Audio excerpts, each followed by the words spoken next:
Como que foi para você quando você começou a liderar equipes? Porque uma coisa a gente desempenha bem, né? A gente vai lá, a gente dá o nosso resultado, de repente, um certo dia vem o nosso chefe, o nosso líder e fala assim: "Pô, eu quero falar com você". Você fala: "Puta, agora eu dancei, né?". Aí ele fala: "Não, ó, tu vai virar um, geralmente, né, você vai virar um coordenador, aí depois vira um gerente". O que mudou na sua vida quando você falou assim, pô, agora eu era um cara muito bom, ainda sou, né? Não deixei de ser, mas eu preciso agora ser bom para não só para eu trabalhar, para fazer um time inteiro trabalhar e ajudar. Como foi uma transição desse para você, para quando você passou a ser um líder de equipe, por exemplo? Eu brinco que a história. Acho que eu tinha 24 anos quando eu virei gerente. A primeira coisa que eu fiz foi comprar um livro chamado Virei Chefe e Agora. Tipo, eu não havia sido preparado. Tinha, na verdade, a vontade, tenta aquela. Bom, 20 e poucos anos, eu quero ser chefe, mas no fundo, quer ser chefe, cara. Então, eu juro por A Deus. gente não aprende, né? Não, Não tem lugar tipo, que aprende. e eu vinha numa pegada de consultoria, que é você e Deus ali em alguma medida, e você trabalha com áreas, mas enfim, e quando eu tô falando que eu comprei esse livro, é verdade, e eu Sim. guardo ele até hoje, esse livro, Virei Chefe e Agora. Bem, um líder, de certa forma, é tentar apontar um norte em alguma medida, garantindo que você tenha algum conjunto de valores intransponíveis, ligando do ponto de vista, você está andando numa empresa com os valores seus, óbvio, que acaba sendo misturando, os valores da companhia com objetivos estratégicos e fazer cada um trabalhar em prol daquilo. Perfeito. Respeitando também a individualidade de cada um, colaborando, porque você deixar claro onde você quer chegar.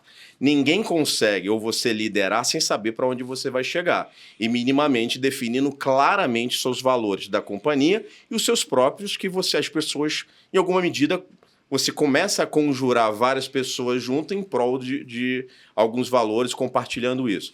Então, em alguma medida, quando eu já tinha isso de mudança de chave, como eu estava, de novo, ainda na visão consultoria, eu tinha que ser claramente definir a minha forma estruturada e sistemática de pensar. Tenho que chegar lá. Tenho que comunicar para o grupo como chegar lá. E mais do que, quando a gente falou ouvir cliente, é ouvir o time. Não existe. Isso eu aprendi muito, principalmente, só um pouquinho um parênteses, a minha história como carreira como profissional vai desde aviação, meio de pagamentos, empreendedor e agora em saúde, mas em aviação na Azul.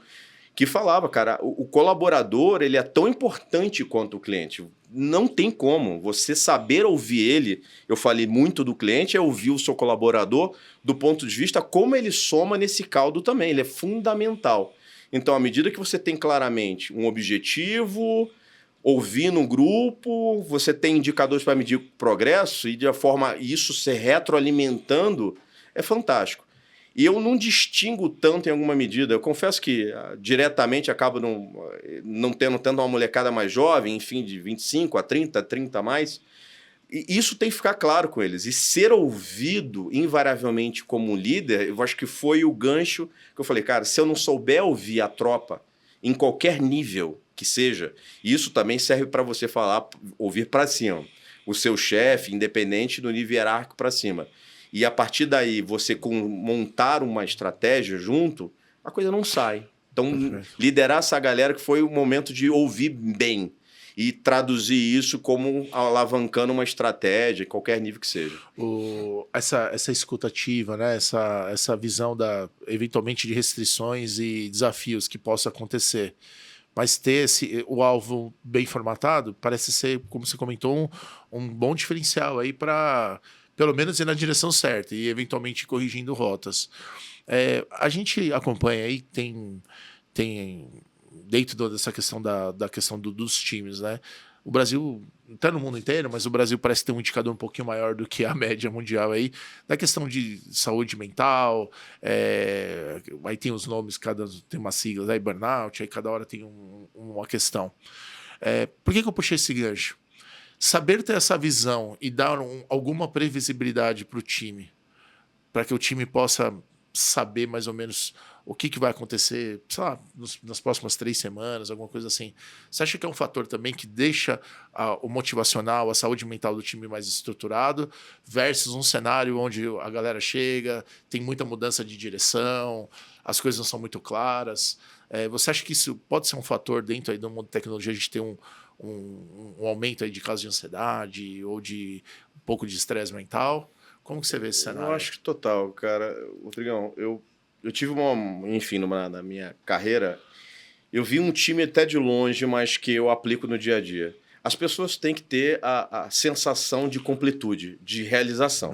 Muito então, legal. no final do dia, se você minimamente, eu entendo toda a questão de dinâmica, não esteja um plano, mas um plano seja flexível, mas a pessoa tem que ter um mínimo de previsibilidade, ela sentiu que começou algo e terminou.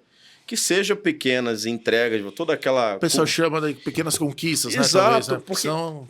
a pessoa ela não vê, não a visão romantizada de propósito, mas ela sentiu que uma realização. Olha, o cara, a satisfação pessoal. Cara, que negócio legal que eu fiz. Pô, o feedback do cliente, interno, externo, ou o orgulho mesmo, cara. Consegui buildar um... Pô, conseguiu. Ah, meu Deus, meu código piloto tá funcionando. O cara precisa daquilo. Se ele não consegue ver tudo que ele começa, ele não termina, não necessariamente por ele, ou minimamente você tem um planejamento que, cara, trimestral. O cara no final, olha, atingimos o objetivo X e concluímos ele com sucesso ou falha, em alguma medida. Aí você aprende novamente, faz de novo, que seja. E o cara, consegui, cara. Por que eu fiz essa pergunta? Acompanho muitas empresas e eu vejo um grande número de empresas onde os times parece que eles têm a sensação de que eles estão remando para sempre. Isso é terrível. E que não vai chegar em lugar nenhum. Isso é Acho que isso é até talvez uma dica, né? Por isso que eu puxei esse tema. Acho que para qualquer nível, né, Rodrigão? Acho que a gente pode falar pro nosso, né? A gente você começa a perder aquela conquista, aquele fator uau, né? Você até usou a palavra, né? Uau, né?